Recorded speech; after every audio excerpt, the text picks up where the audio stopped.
Well, hello. Welcome to another episode of Parks and Conversation.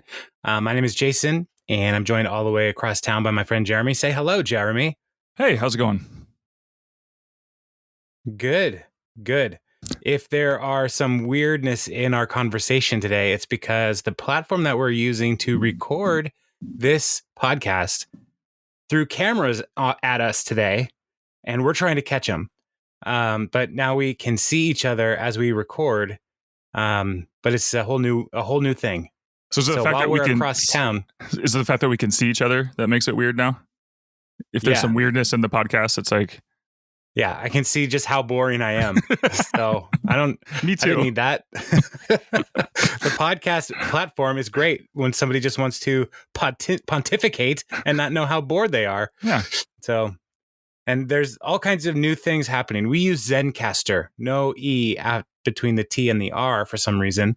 And the platform is all changing. And even looking at the recording of our WAV files, can you see that on your end, Jeremy? I can. Yeah, it's moving in real time. It's moving in real time, but it looks really blurry. Which makes me very nervous. It's just your voice. Okay. My voice is blurry. Mm-hmm. Okay. Yeah, so let's not let these technology things get in the way of good old-fashioned camping, which is what we're talking about today. Season 3, Episode 8, the camping trip. And this episode, the basic gist is the Harvest Festival was a tremendous success. And so now everybody is wondering what Leslie's big idea is going to be for their next initiative. And so she organizes a camping trip to help the Parks Department team come up with a great plan, and hilarity ensues. I mean, that's really the whole deal, right? Yeah. I mean, what couldn't go wrong when you're camping? You know, there are, I don't know, camping is a pretty stressful thing in my life. So it feels like a lot of things can go wrong, and it makes me nervous. Plus, there's those fun movies where, like, the people, all the friends go camping, and then people show up in like masks and stuff, and like try to surprise them with knives. So, surprise! Here's a knife. Yeah. So camping isn't for everybody. Nah, it's not everyone's cup of tea. Yeah. So, what is your first impression of this episode? I just thought it was interesting looking back on it, how quickly, like, nobody cared about the Parks Department for so long. And then all of a sudden they just nail it with the Harvest Festival. And now they're like, okay, what's your next big idea? It's like, whoa. Give her a break, man. Why? That's like literally the next episode. So I felt like there was a lot of undue pressure put on Leslie. And I know that she's like a machine who can just is a good idea machine, but I felt like she deserved a break, but they just kept on her. Yeah. Well, I think part of the ignoring the Parks Department is by design for Ron. The only thing he wanted was to be ignored in the whole government. And so now Leslie actually did something successful.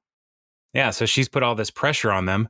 And so she's living under the pressure that she created, and the rest of the park. Okay. Yeah. And the Parks Department doesn't know how to handle it.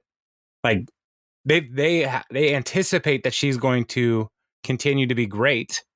And so they don't have to worry about it. But now, as this episode will reveal, they do have to worry about it because it's a Parks Department team, not just a Parks Department Leslie.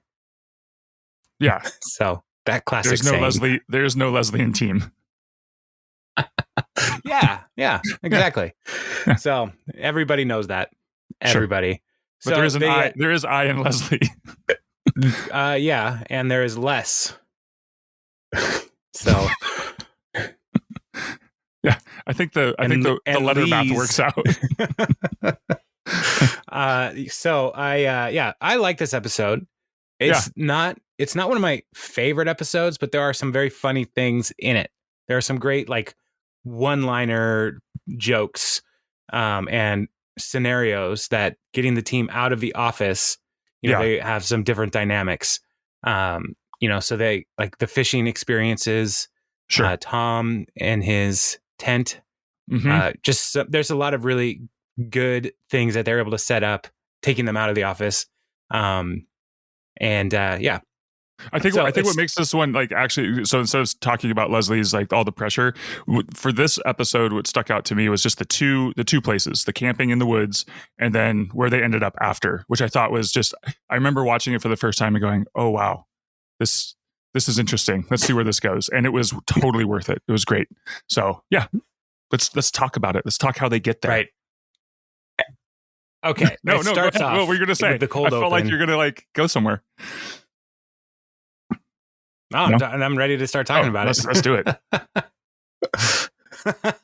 So the cold open starts with Paul, the city manager, praising Leslie and talking about how successful the Harvest Fest really was. And so they had thousands and thousands of people come through. They raised a ton of money for the city. It was an all-around win. And as Paul is talking about this, he's displaying some signs of physical distress. And it starts like I'm not laughing at his pain. Like physical. It's just your description of it. It was very funny. Well, you don't know. Sorry. Like I remember watching this. I just don't want people to. I just want people to think I'm a monster. Like physical distress. If they don't know that now, then they're never going to catch it. So, so he seems to be like doing poorly, and he's pausing in between his words, and he's trying to like catch his breath, and then he calls Leslie up to talk or to get a photo or whatever the point is, and then he starts to like like really fall apart. He grabs Leslie's breast and everybody freaks out and he's having a heart attack. And it cuts to a talking head of Leslie say that's the second most awkward way a man has grabbed my breast. Which is unfortunate that happens at all to Leslie. But she's always like, one of the things I appreciate about Leslie is it could be worse. Like that's her general MO. Like that's not the most awkward way. That's the second most. So it's like, that could be worse. Yeah. The worst has already happened. So yeah. So it's then all it cuts uphill from here. Yeah. You can only get better, inappropriate things happening in the workplace from here. So, and it's not like Paul was trying to be a sleaze. Like he's having a heart attack. He just like grabbed something to help him like stable his body, because he's dying. Never mind. There's a whole never mind. There's a whole podium to his right. Well, you do what you can. But his hand was already out because he was waving Leslie over. So his hand was already out there. So I don't know. I don't think Dexter was taking notes. Okay. Yeah, of course, Councilman was trying to like learn from this experience. Oh, how many heart attacks can I fake? How much sympathy can that get me? Dex Hart. Yeah. He's a real sleazeball. All right, so then the credits happen. Cuts to the office, and Leslie talking about, "Hey, we organized a camping trip so that we can come up with our next great idea." And then like they're talking about how no one really wants to do it, but she's like urging them all to do this. And at one point, they're talking about how like her breasts are dangerous; they kill. And she's like, "No, they don't. They save lives." And then she holds up the Pawnee Sun tabloid newspaper. And I had the thing written down, I thought, but the headline on the newspaper was "Nope, Grope is last hope." So, and it's a picture of the city manager holding on to Leslie for dear life. And so then also Chris Traeger comes in because he is stepping in as city manager as Paul is recovering. And so this from is his octuple bypass. Yeah, that's a lot of bypasses. That's 8. So like you have 4 ventricles, right? So that's 2 ventricles for each. So Paul has 2 hearts. Like Doctor Who. Yeah, he's a Time Lord. That makes so much more sense. Because I also saw him in Brooklyn Nine-Nine, and he looked very old. There you But go. he's time traveling. So Same he's older universe. there. Got it. Okay. Exactly. So Chris comes in and it's talking about how he does a talking head stepping in for Paul, and he is excited for Leslie's next big idea. Now, one of the things that we should note here is Chris was originally planning his character was going to leave after Indianapolis. That was his character's exit strategy, but they brought him back like Michael Corleone in Godfather 3. And so, which is the best Godfather. It is not. No, the pizza's the best. Oh man, do it. I love Godfather's pizza so much. Oh my word. Why did they take away the buffet and also Godfather pizzas? Yeah. That there are so many questions about so many things here, but that Godfather's pizza in Totem Lake was like far enough from my house growing up that that if I walked there during the summertime, I didn't feel terrible because of all the exercise I got before I got super fat. But then it became a comedy club, and I did an open mic there a couple times, and I wanted to like start my set like this used to be a Godfather's pizza, and that's why I am the way I am now. Like, because I'm not a thin man. So like so much of my life has been shaped by Godfather's pizza, including my current shape. So, but you are a funny man. And what's great is that you came full circle. So it's another fat joke. I get it. No, I'm sad. I'm sad now. Well, no, it's fine. Have some pizza. I'm gonna tonight. It's pizza night at the Dooman house, so we're gonna make our own pizza. Maybe I convince Kathy to make a dessert pizza. Yes. Can you put some strudel and also on get like a just lay it out like a long line, so it's like a buffet. Perfect. Yeah, and I'm gonna put it all I under bet you, lamps. like there's people. Right. Yeah. There's people who have no clue what we're talking about. It's great. Godfather's Pizza. Okay. Herman Cain. He was the CEO of Godfather's Pizza before he died at a Trump rally. And he also one time presidential candidate himself. He had this whole plan 999 because that's how much the lunch buffet costs. And he's like, let's just stick with that $9.99. And but he was. But the drink was extra. I know, that was so stupid. Oh man, there were so many dumb rules. Buffets get you one way or another, and you think this is not expensive compared to how much food I'm going to be able to eat. But then you start eating, and you're like, I can't eat all this food. And that's when the Herman Cain from Beyond the Grave is like, excellent, I've got you now, my precious. So they get your money because you think you can beat the house, but you can never beat the house. The house always wins. That's why he's the Godfather. And so, yeah. Anyway, pizza. Why were we talking about pizza? Why were we talking about Godfather? Why weren't we talking about? Why weren't we? Why? What is happening? Where did because they pulled you back? Because they pulled you back in, like Michael Corleone in Godfather 3. Oh so yeah, Chris. Got it. Yeah. Oh yeah, Chris Traeger. There you go. Got it. All right. Okay. We got it. We're only 14 minutes in. It's good. We're fine. Right on schedule. Yeah, this is fine. So Chris is encouraging the whole team, and he's like, "I'm excited. It's like I'm running up a mountain, and you are all my hydration packs that'll help me cross the finish line." To which Ron replies, "Surely not me." And Chris is like, "Yeah, you are. You're all my hydration packs." So then he jets out, and then it cuts to Andy laughing hysterically at the shoe shine stand, and his I wanted to say patient, but his client at the time is Kyle. And April comes up and he's like, "April, you got to hear the funniest thing just happened to Kyle. Tell him about what happened." And it's like, my identity was stolen. And Andy is just laughing at Kyle's misfortune, and like they froze all my accounts. And he laughs even more. And then April's just like, "Bye, Kyle." Like, just, I don't care. Bye, Kyle. Yeah.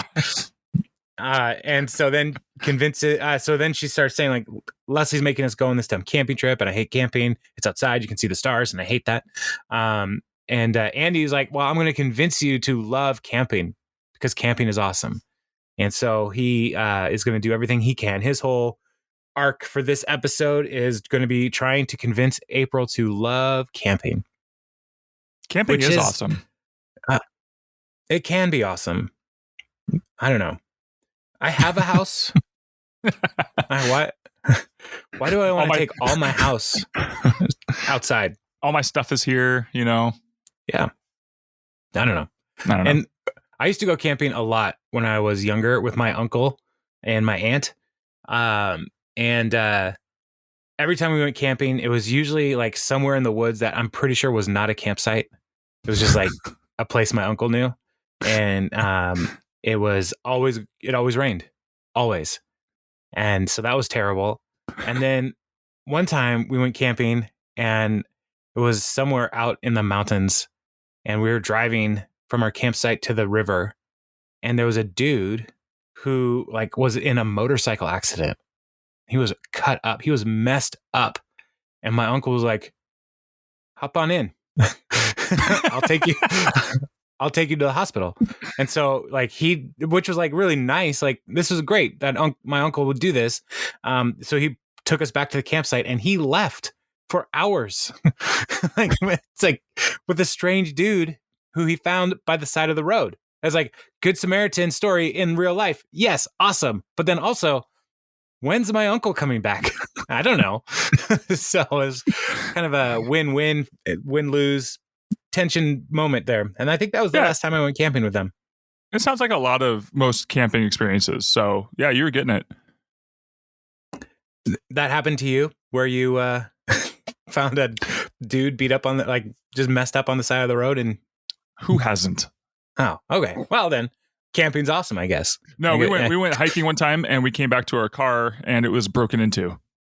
And we were probably 30 miles off of the main road. And so we were way out in the woods, out in the peninsula, out on the Washington Peninsula. And so, yeah. And my dad just shakes his head and says, bush vets. And that was it. I just had to figure out later what he meant by that. Which is just, I guess, people who came back from Vietnam. What did he mean by that? I guess, like, people who would come back from Vietnam, soldiers come back and they couldn't handle society, so they go live up in the mountains. And then, like, if they saw a car at the trailhead, they would break in to get supplies. So, this is a funny podcast, and that wasn't a very funny story. So, Chris and Ann meet outside somewhere. Is it the inspiration for Rambo, though? Yeah, Rambo. Like First Blood? It was the prequel, actually. It's where he punched the window and then he got bloody. And that was the first blood.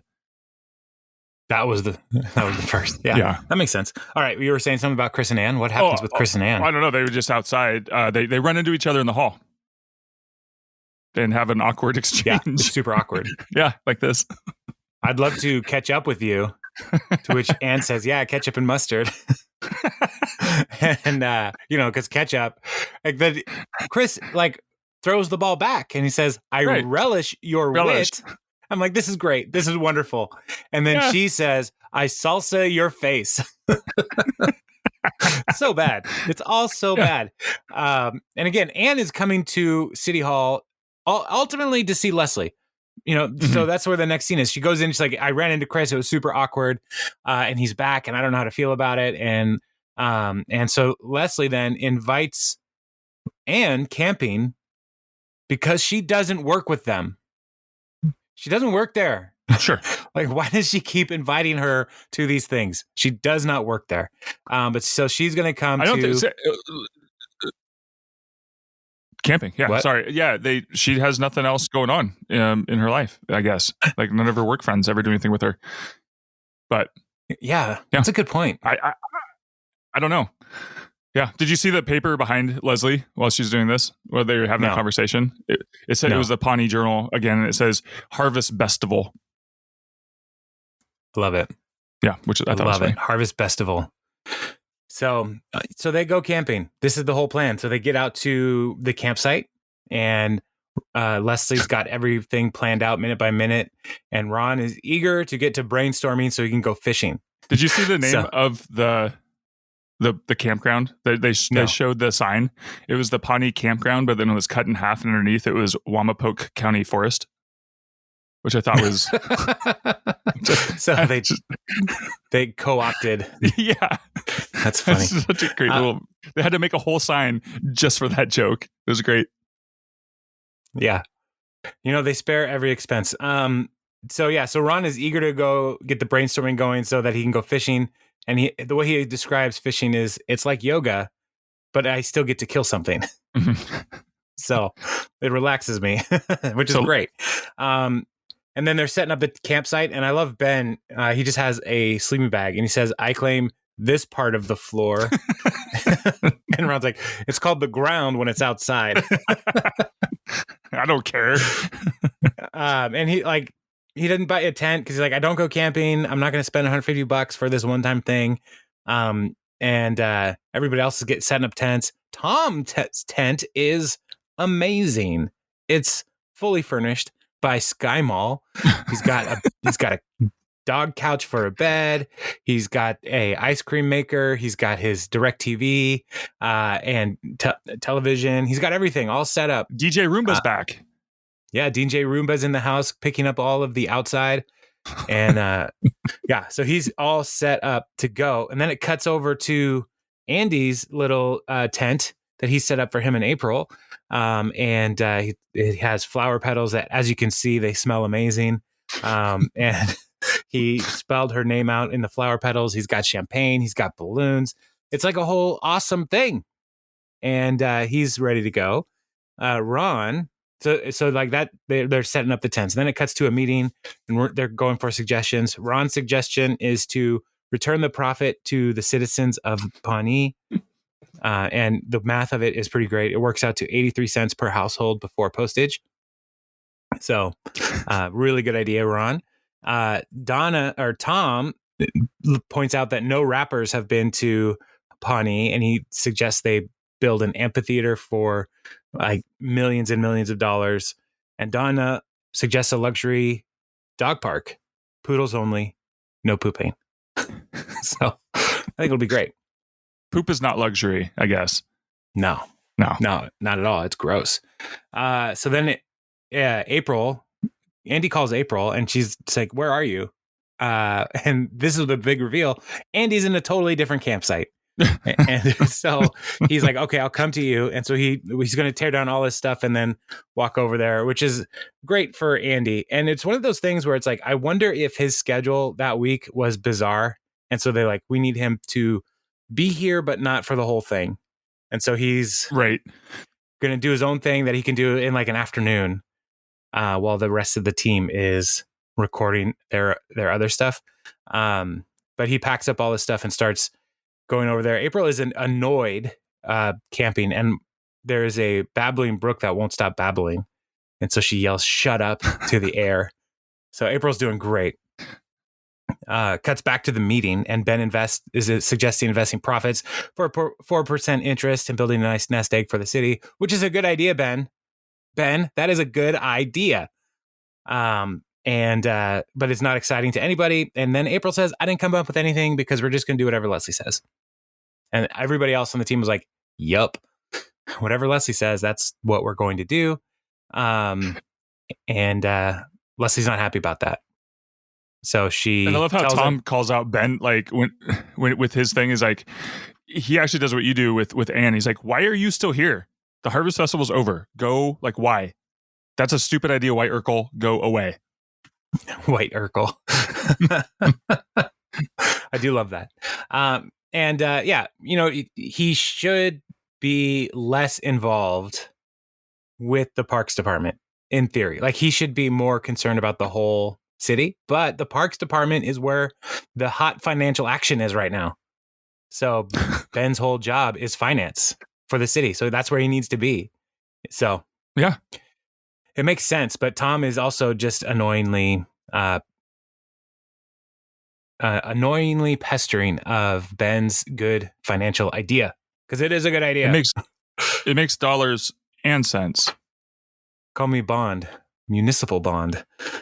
Oh, Ben, I'm so excited for those days. So Leslie is upset that nobody came up with any good ideas, and so she tells everybody to clear their heads and then come back with their good ideas, and she'll tell them what her good idea is, which we find out she actually does not have a good idea.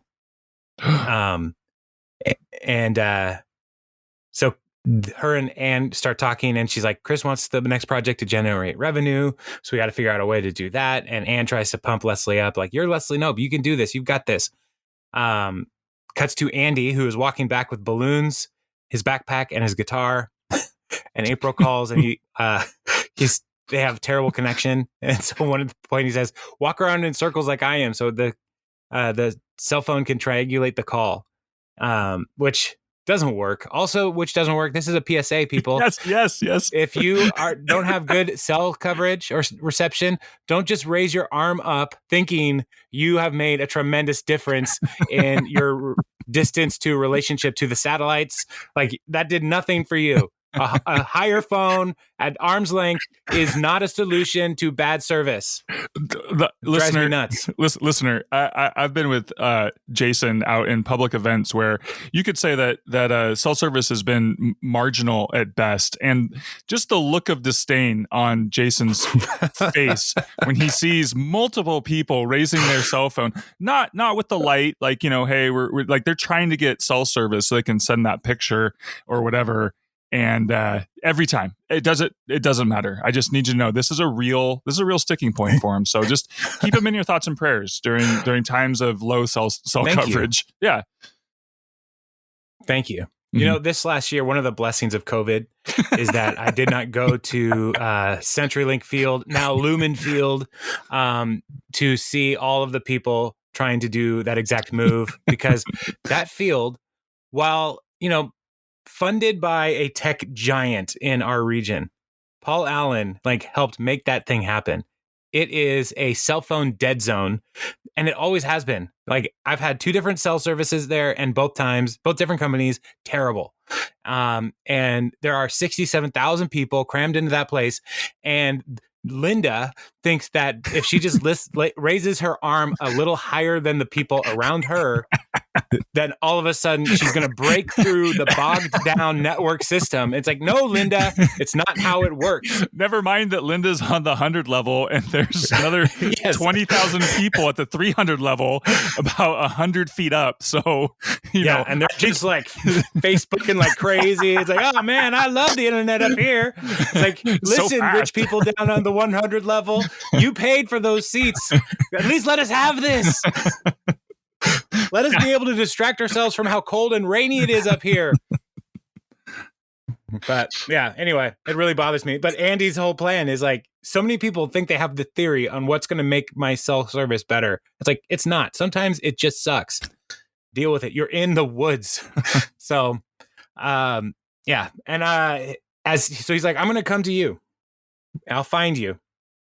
And his trip over there is not good. He just starts walking into the woods. His balloons start popping, and so he's on an adventure of his own for this whole thing. So then it cuts to Jerry and Ron fishing, and Jerry is talking about his 16-year-old daughter wanting to be on birth control. It's like, it's too early to be sexually active, and he's like, I was 24 when Gail took my virginity. And Ron is like, you got to stop talking. I don't want to hear any of this. This is terrible. And I love Jerry's like, this one moment in this whole scene is what makes it worth it for me. Jerry says, maybe I should lead a teen abstinence workshop. And Ron says, that might be wildly successful. So I laughed 3 times just writing that down. I couldn't get through writing it. It was just so funny. Yes, Jerry, you're 100% right, and for all the wrong reasons. Yeah, Jerry had a good idea, and Ron agrees that would be a very successful idea. So, but Jerry doesn't know why. Exactly. And then Ben comes to Tom's tent and asks if he wants to bounce some ideas off of each other. And Tom refuses and saying like we're just gonna do whatever Leslie says anyway, and so I'm not going to put a lot of effort into this. And then Ben asks like, how do you afford all this stuff? And Tom says, I return it. People don't refuse a crying grown man. I burned my hand in the panini press.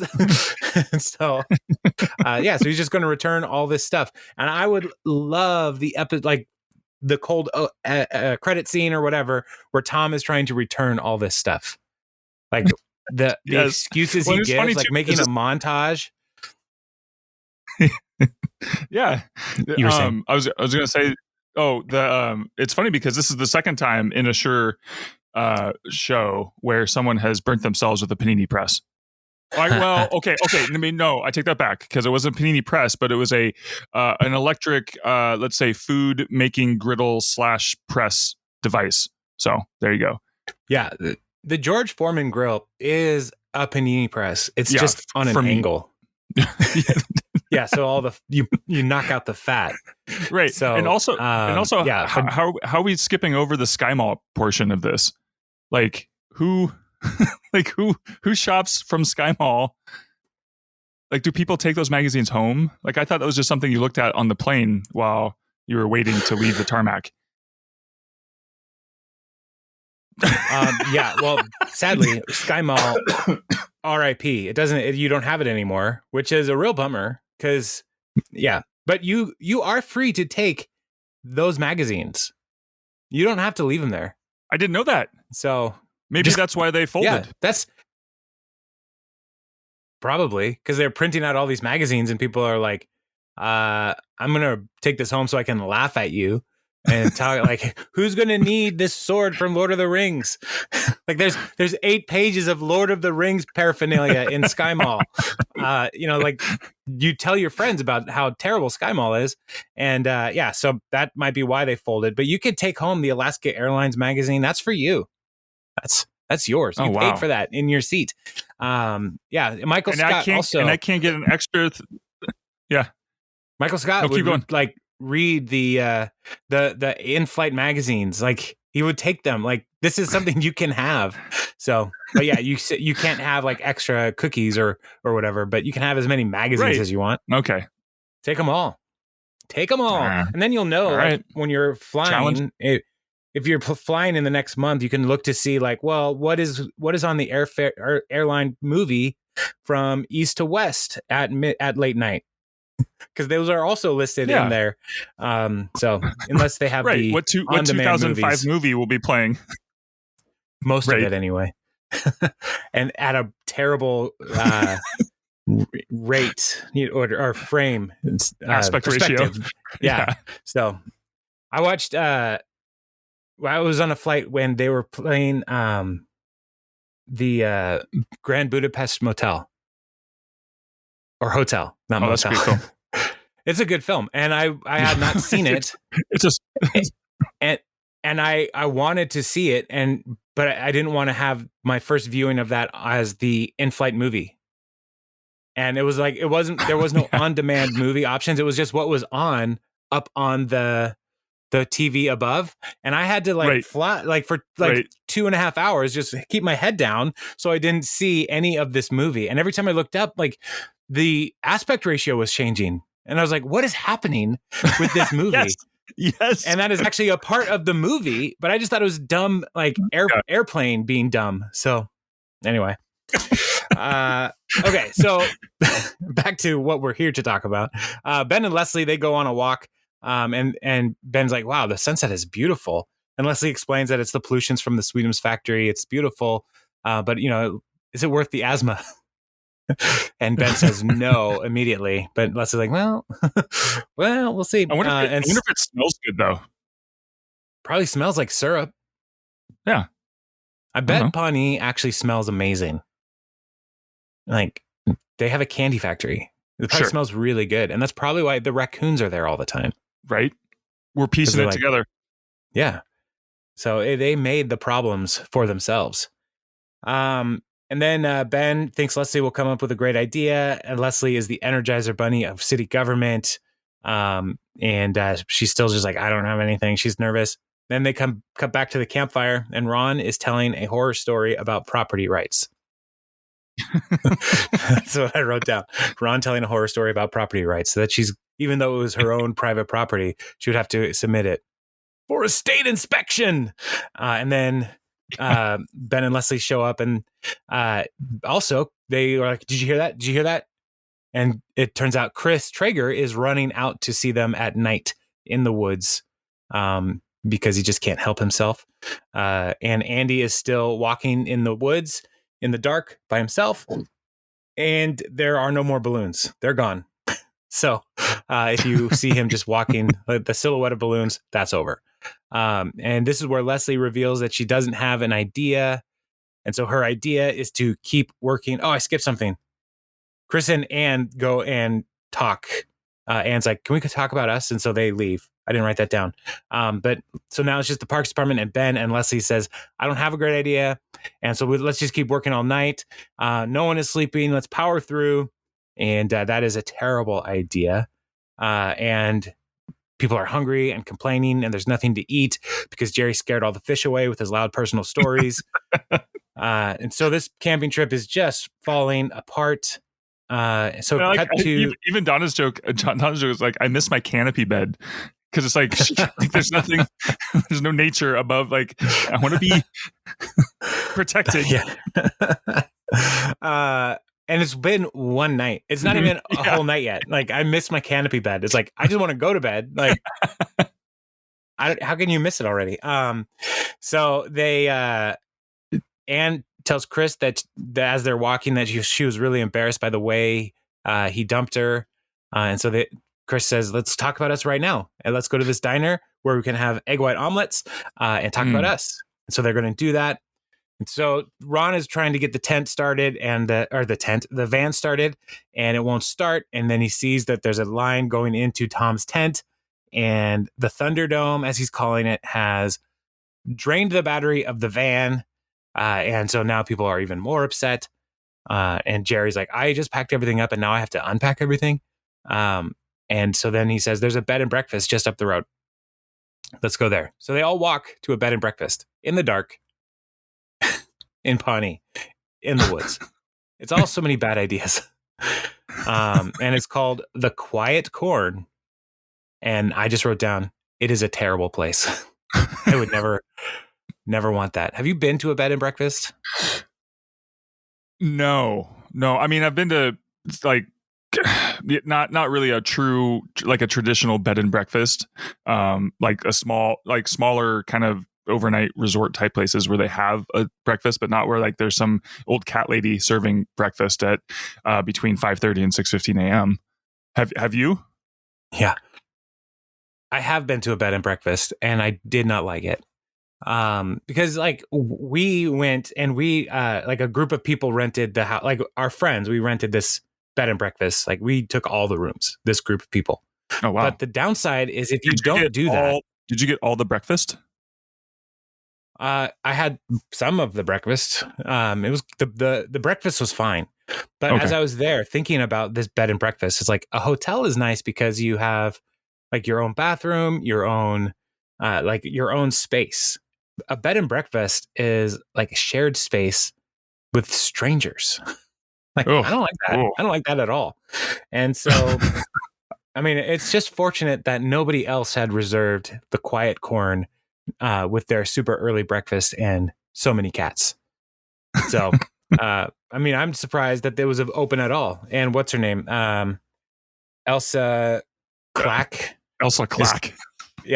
And she's awful. And like she says, breakfast, can I take your breakfast orders now? You can have a hard-boiled egg, a homemade sliced tomato with some seasoning, and a German muffin. And Ron's response is, "What the bleep is a German muffin?" And I don't know either what that is.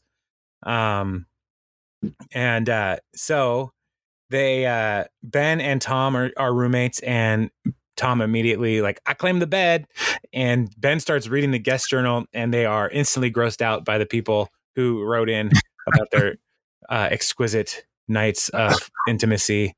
And then Donna and April are roommates, which seems like a great idea. And Donna has a flask, and so she's drinking and reading a book, and she's actually like going to make the most of it. And then April hears music outside, and it's Andy, and he's singing a song. And my favorite line in all of music, I found you, and I had to fight a squirrel.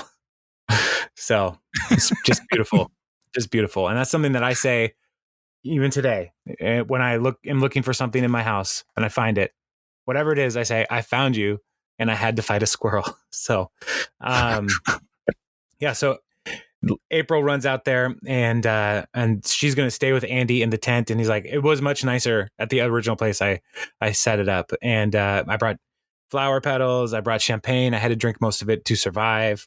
And so, yeah, so they're happy. They got it worked out. Chris and Anne are working it out as well at the diner. And, Chris is like, I feel terrible for the way things ended. And Anne starts to think that they are getting back together, and she leans in for a kiss, and Chris is like, "Oh no, that's not what this is." It's like, it's happened again. So cut back to the quiet corn, and Leslie has set up a workstation, and she's trying to come up with all kinds of ideas and plans. And Ron can't sleep because of all the cat detritus in his room and all the cats. And so he comes and he's talking with her, and then Ron is the hero of this story because he's like, I've got a good idea. Come follow me. And Leslie follows him, and he basically pushes her in a room and holds the door shut. He's like, I'm going to lock you in here. I'm going to guard the door so you can get some sleep because you haven't slept in forever.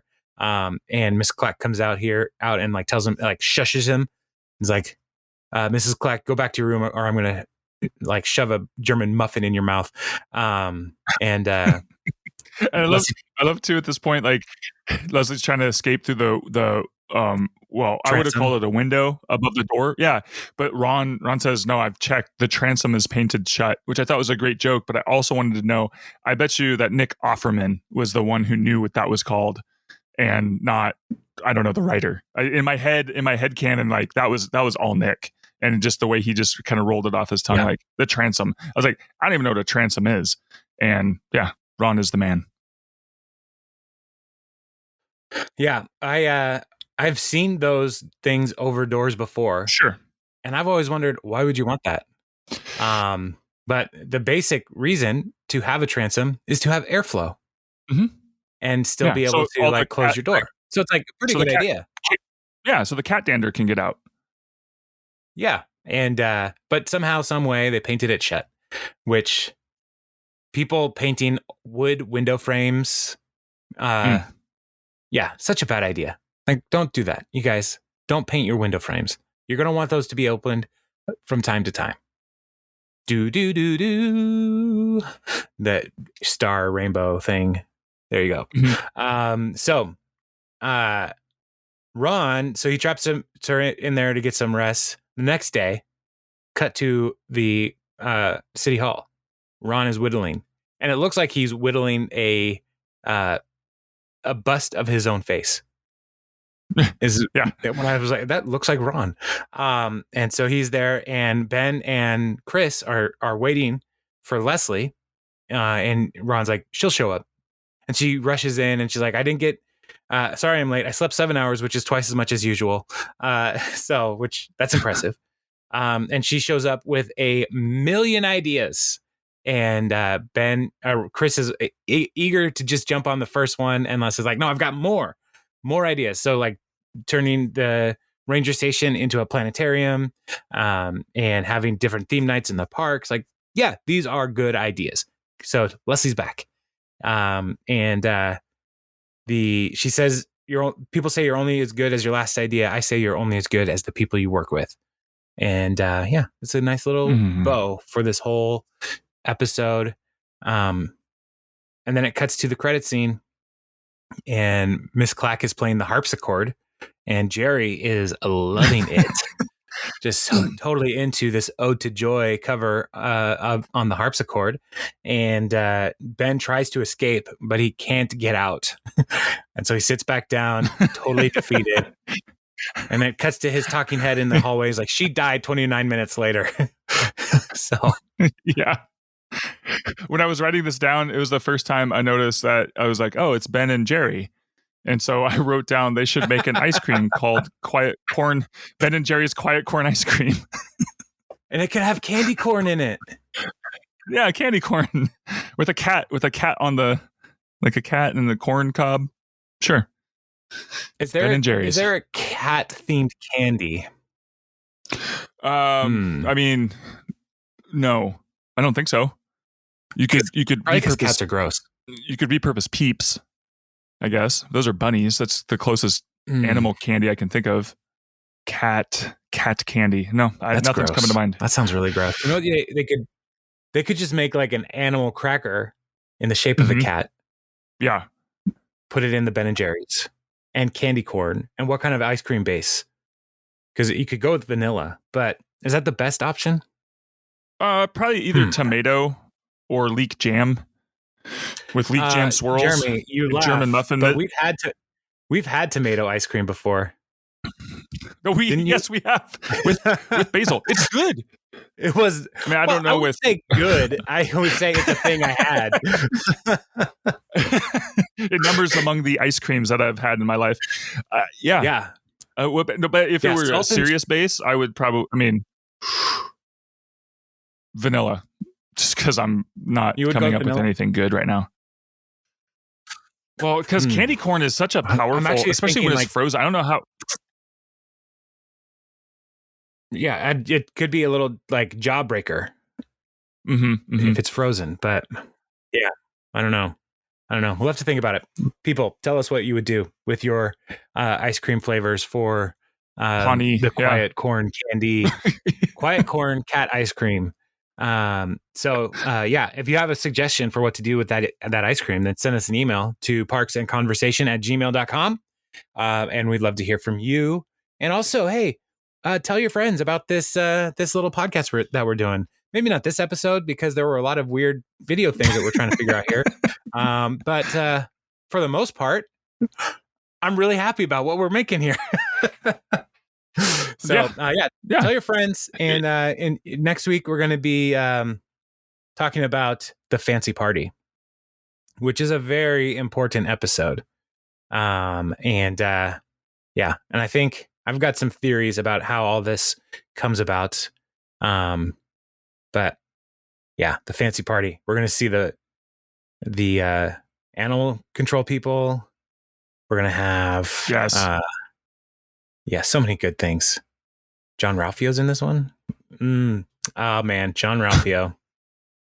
Yes. Okay. All right. I don't want to get too far into it because it's just such a good. Not too far into it.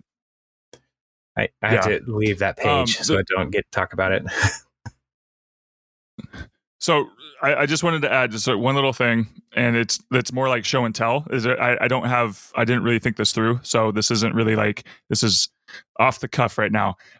Last week was Valentine's Day, and my girls found something as they were out picking something up at Bartell's, I believe, which is a local pharmacy type store, and they got me this world's coolest Parks and Recreation noise keychain that has like quotes from the show, because they know how much I love Parks and Rec. Yeah, so I just wanted to. There's 6 of them that I wanted to play for you. I don't think it's any copyright infringement, but I'm just going to do it because I thought it was really funny. Okay, so let's see if this works.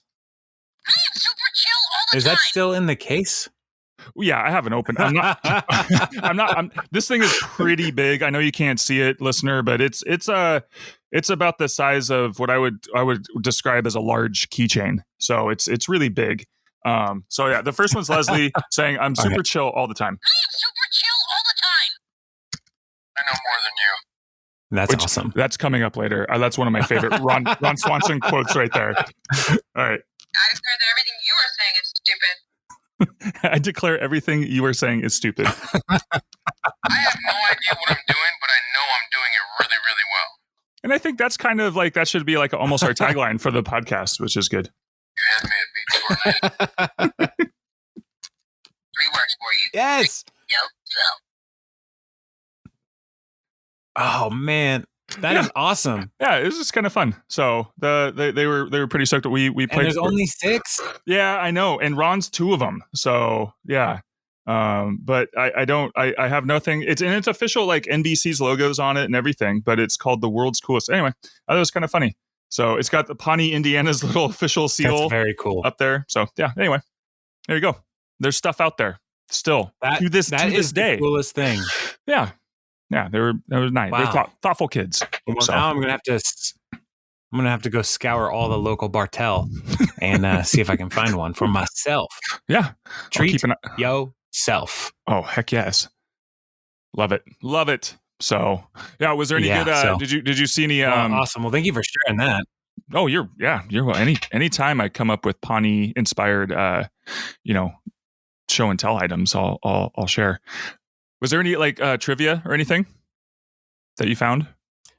I did not see anything super interesting as far as trivia goes. Okay. Other than the hat Ron's wearing when he's fishing is from Minooka, Illinois, and that's where Nick Offerman was raised, in Minooka, Illinois. That's it. Oh, I wonder if it's like his own, it must have been his own personal hat. Yeah, probably. There's a goof where Andy shows off his love campsite for April, and the camera zooms out and you can see another camera. But I saw that after I watched it, and I was like, well, I'm not going to go watch it again right now. So I'll have to watch for that next time to see. Trust the internet. True. It'll never let you down. It hasn't yet. So it's all kinds of awesome theories about how the world's operating. Just really insightful stuff about lizard people, the flatness of the earth. Fun stuff. Hailzorp. Oh, the world. So I could say. Yeah. Did you watch the commentary this time? The commentary track? No. Okay. No, I don't. I don't think there was commentary on this one. So, nope, I did not. All right. Well, with all that, then we should just get out of here and go enjoy the rest of this wintry day. And if you are in the snow apocalypse in the Midwest, be safe, be warm. Things should be turning around for you if you have power enough to download this episode of Parks and Conversation. But if you're not, we are praying for you because it's terrible out there. So be safe. And on that very special episode of Parks and Conversation, let's get out of here. Bye. See ya. Bye.